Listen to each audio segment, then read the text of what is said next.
Police কতক্ষণ আপনাকে আটকে রাখতে পারে?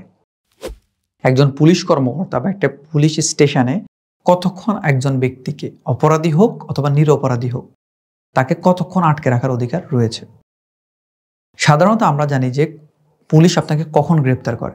যখন আপনার বিরুদ্ধে আদালত থেকে কোনো ওয়ারেন্ট জারি করা হয়, তখন পুলিশ আপনাকে গ্রেপ্তার করে আদালতে সোপর্দ করে। এরপর আদালত আপনাকে জামিন দিলে জামিন দিবে, জামিন না দিলে আপনাকে কারাগারে পাঠাতে বলবে। ওকে।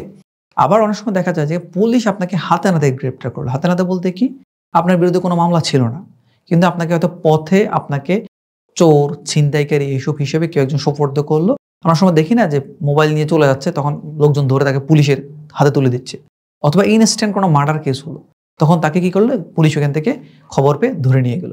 আবার এমন হয় যে বাসা বাড়িতে চোর ডাকাত ঢুকছে, মানুষজন তাদেরকে আটকে রাখছে, পুলিশকে কল করছে, পুলিশ এসে ওদেরকে নিয়ে গেছে। এরকম বিভিন্ন প্রেক্ষাপটে পুলিশ একজন ব্যক্তিকে বা একাধিক ব্যক্তিকে অ্যারেস্ট করতে পারে। কিন্তু পুলিশ অ্যারেস্ট করে তাকে কতক্ষণ নিজের জিম্মায় রাখতে পারে? পুলিশ সর্বোচ্চ 24 ঘন্টা পর্যন্ত একজন ব্যক্তিকে আটক রাখতে পারবে, সে অপরাধী হোক অথবা নিরপরাধী হোক বা নির্দোষ হোক। পুলিশের দায়িত্ব হচ্ছে 24 ঘন্টার মধ্যেই নিকটস্থ ম্যাজিস্ট্রেট আদালতে তাকে সোপর্দ করা। কারণ পুলিশের 24 ঘন্টার বেশি তাকে আটকে রাখার কোনো অধিকার নেই। পুলিশের দায়িত্ব হচ্ছে ম্যাজিস্ট্রেটের কাছে নেওয়া। ম্যাজিস্ট্রেট তখন ঠিক করবে তাকে কোথায় পাঠাবে। ম্যাজিস্ট্রেট যদি মনে করে যে অপরাধের ভিত্তিতে তাকে অ্যারেস্ট করা হয়েছে বা যে অপরাধের অভিযোগে তাকে অ্যারেস্ট করা হয়েছে সেটা জামিনযোগ্য এবং সে যদি জামিন চায়, সেক্ষেত্রে আদালত তাকে জামিন দিতে পারে। আর যদি জামিন অযোগ্য হয়ে থাকে, সেই ক্ষেত্রে স্বাভাবিকভাবে তাকে জামিন হয়তো দেওয়া হবে না। তখন আদালত তাকে কারাগার, কেন্দ্রীয় যে কারাগারটা থাকে নর্মালি প্রত্যেক জেলাতে, ওই কারাগারে পাঠানোর জন্য তাকে বলতে পারে। এর মধ্যে অনেক সময় পুলিশ যেটা করতে পারে যে কেন্দ্রীয় কারাগারে না পাঠিয়ে তাকে আমার কাছেই দেন, অর্থাৎ আমরা যেটাকে বলি রিমান্ড। ঠিক আছে, তাকে আবার আমার কাছে দেন, আমি তাকে আরো জিজ্ঞাসাবাদ করব। তখন আদালত যদি সেটা মঞ্জুর করে, তখন পুলিশ তাকে আবার পুলিশের থানাতেই নিয়ে যাবে।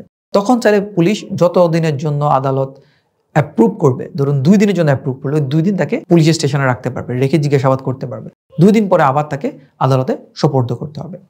এখন প্রথম যে বিষয়টা বললাম 24 ঘন্টার বেশি সময়, 24 ঘন্টার বেশি সময় কোনোভাবেই কোর্টে চালান করা ব্যতীত পুলিশ তার থানার মধ্যে কোনো ব্যক্তিকে গ্রেপ্তার করে রাখতে পারবে না। এই বিষয়ে আমরা একটা রিটের কথা প্রায় সময় সুপ্রিম কোর্টে শুনে থাকি, হ্যাবিয়াস কর্পাস রিট, মানে রিট অফ হ্যাবিয়াস কর্পাস, যেটা অর্থ হচ্ছে have the body before the court.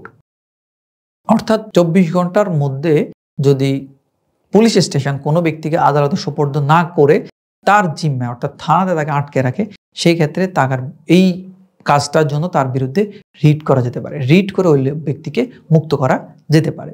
এই কারণে দেখবেন যে পুলিশ যখনই গ্রেপ্তার করুক, যত রাতে গ্রেপ্তার করুক, যখন দিনেও গ্রেপ্তার করুক, তাকে অবশ্যই পরবর্তী দিনের ওই সময়ের আগেই, অর্থাৎ 24 ঘন্টা পূর্ণ হওয়ার আগেই কোনো না কোনো আদালতে সোপর্দ করে, ম্যাজিস্ট্রেট আদালতে নিয়ে শো করে যে তাকে অমুক মামলায় গ্রেপ্তার করানো হয়েছে।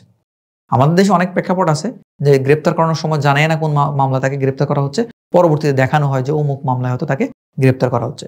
কিন্তু যেটাই করা হোক, শেষ পর্যন্ত এটা মাথায় রাখতে হবে, পুলিশ কখনো 24 ঘন্টার বেশি সময় আপনাকে গ্রেপ্তার করে রাখতে পারবে না। এর মধ্যে অবশ্যই আপনাকে আদালতে উপস্থাপন করতে হবে।